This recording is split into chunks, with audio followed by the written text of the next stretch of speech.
Hi everybody, it's Franny from Heidi and Franny's Garage, and today we're doing an oil change on our 1985 Ferrari 308 QV. So that's up next on Heidi and Franny's Garage.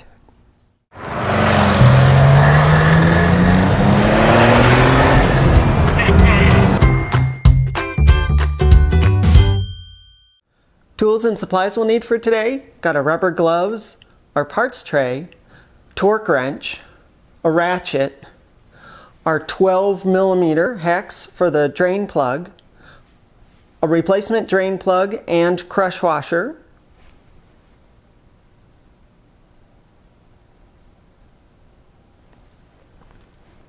our new oil filter, our rags and microfiber towel, our oil catch pans in the back, and 10 quarts of oil. I'll run you through the steps for this. Really pretty simple. It's like the easiest car in the garage to do an oil change on. So we're going to take the car out, tootle around a little bit, warm it up, bring it back. We'll go ahead and put it up on the lift and drain out the oil. And then while that's draining, we'll go ahead and lower the car, swap out our oil filter, and then raise the car back up again and replace the drain plug and put in a new crush washer. And then we'll lower the car back down. We put in about 9.5 or almost 10 quarts of oil, something like that.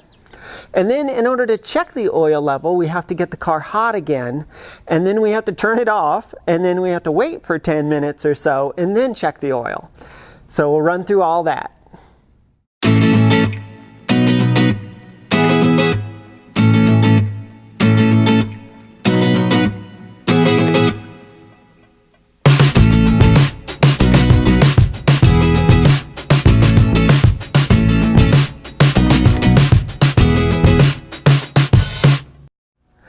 Our very first step is going to be to pop the oil filler cover here. We just want to allow a bit of air into the system so that when we drain it, it all comes out without a bunch of spittering and sputtering. Now this guy is hot, hot, hot. There we go. Okay. With our oil filler cap removed, we're now ready to raise the car and get underneath and go ahead and drain all the oil out. So real quick like a bunny, there are 2 plugs on the bottom of this engine, one of them labeled Oilo Cambrio, which is the transmission, so we don't want to loosen that one up. And the other one says Oilo Motore, I guess, or something like that. Anyway, that says oil motor, so this is the engine plug, so that's the one we're going to be loosening. So I have my drip pan all set up here and all sort of aligned. I'm going to be using a big breakover bar only because it fits the 12mm hex that I need to get this off. It fits it really well. So, all right, we'll go ahead and push the oil tray backwards. There we go. We're just going to break it loose. Shouldn't be that tight.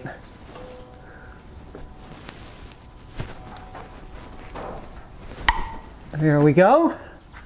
Okay, that's loose. Okay, I like to wear thicker gloves for this, and also, of course, my safety glasses, because you never know where this is going to splatter. Always seems to. So, all right, we just go ahead and loosen the drain plug. Ooh, that is warm. Woo! There we go. All right. Yikes, huh? Look at that. Ooh. Okay, well, while that's draining, I'm going to go ahead and now lower the car, and we'll go ahead and swap out the oil filter.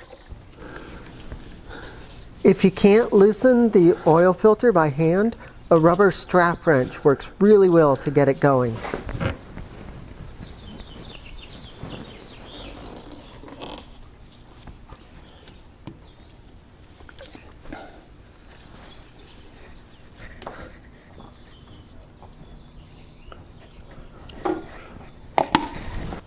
Go ahead and just wipe up any extra oil here.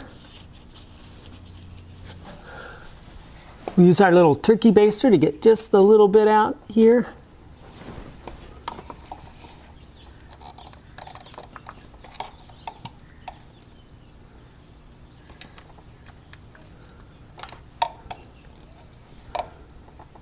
And then just use our rag to just mop up the last of it there.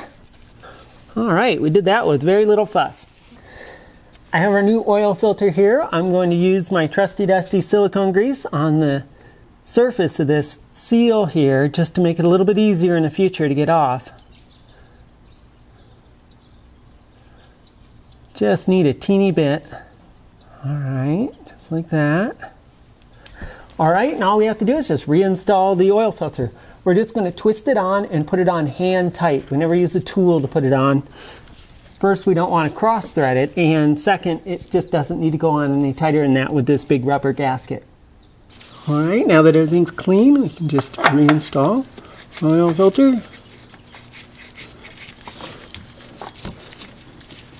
Simple enough. Okay. Looks like the filter does supply a torque spec for that. Looks like it is 24 to 26 Newton meters. Have to remember to put our little black hose back on. Wouldn't want to forget that. All right, that's that. With our oil filter in, the next step's going to be to raise the car and go ahead and replace the drain plug underneath and put in a new crush washer. I got a replacement drain plug and also a brand new copper crush washer. It kind of came as a little kit. And I was looking at the original plug. So let me show you the two and show you the difference. This is the original plug that was on the car, and this is our replacement plug. But if you look, the flange is actually a bit different. One's a little bit thicker than the other one, and what's more important, I think, is more the thread depth as well. These things just don't have a lot of thread bite here. And as a result, these plugs tend to strip out pretty easily. You've got a steel plug with a copper crush washer going into an aluminum case. So you have to be very careful not to over tighten these things and over torque them. So looking at the two of these, I think my original is just fine, so I'm going to go ahead and refit the original. One of the other things you want to do when you're looking at this is look for any aluminum bits in the threads. If you do see any, that's a good sign that your case is starting to strip out a little bit. And if that's the case, then I think you have a couple of options. You can either drill it out a little bit, go ahead and retap it and throw a helicoil in it, and in which case you could use your original plug. Or you can retap it out for a little larger plug that looks like the one that's on a 328. Those have a hex head on them instead of this round head, and so they're a little easier to deal with, possibly.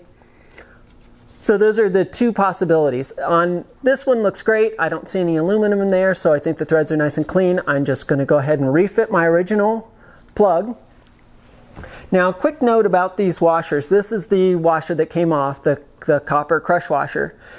You can re-anneal these washers and use them over again. I haven't had a great deal of luck doing that, but you can. It'll soften them back up, and since they're just crush washers, you can just crush them back down. You want to make sure the surface on both sides is nice and smooth, though.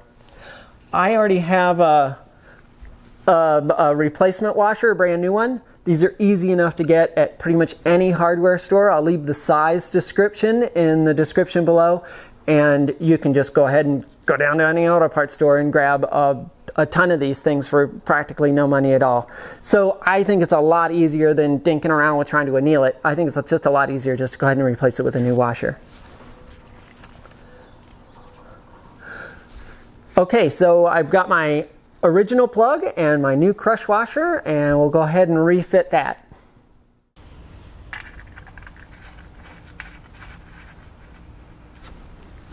All right, we can move this out of the way now.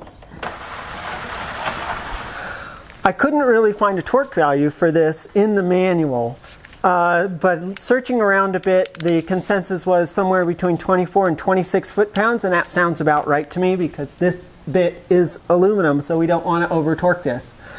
So I got my torque wrench set to 26 foot-pounds, and I'll go ahead and torque this.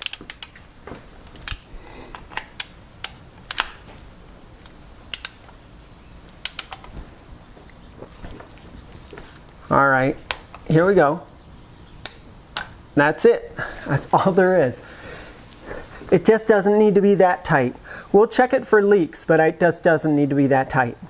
Okay, at this point we're going to lower the car again, put our oil in, and when we're done with that, we'll go ahead and check the oil level. We'll be adding about 9 to 9.5 quarts of oil right here, so a big red funnel is really handy for this. Okay, so that's our 9.5 quarts of oil in the car now. As always, with any oil filler cap, we want to take a look at our gasket and make sure it's nice and pliable. And this one is a little bit old, but doesn't look like it has any cracks or splits in it, so I think it's going to be fine.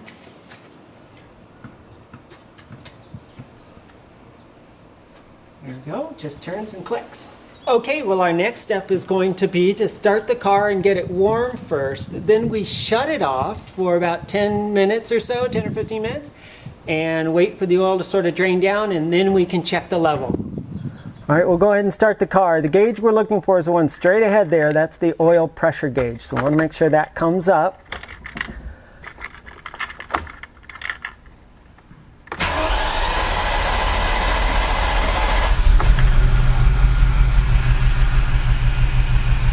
There, oil lights off. There we go.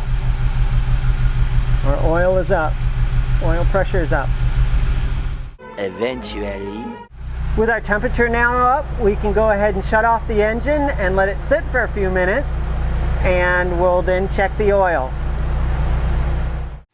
The dipstick is all the way forward here on the forward bank, or the left bank.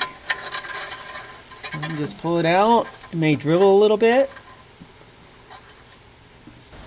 And what I want to show you is, on a nice flat piece of clean towel here, just lay the edge down, just like that. And then you can kind of pull it away, and we can see that our level is just a hair above the max, which is fine. That's totally fine. All right. Okay, so that looks good to me. I think we're all done here. We've got our oil back in, and our oil level looks great. Put it back in. Make sure it's seated all the way. Well, I really hope you enjoyed the video. If you did, please give it a thumbs up. And if you got any questions or comments, please leave them below, and I'll go ahead and get to them. If you haven't already subscribed to the channel, please hit that subscribe button and hit the little bell next to it. You'll be notified the next time we upload a video. So thank you so much for watching, and until next time, safe travels. Bye.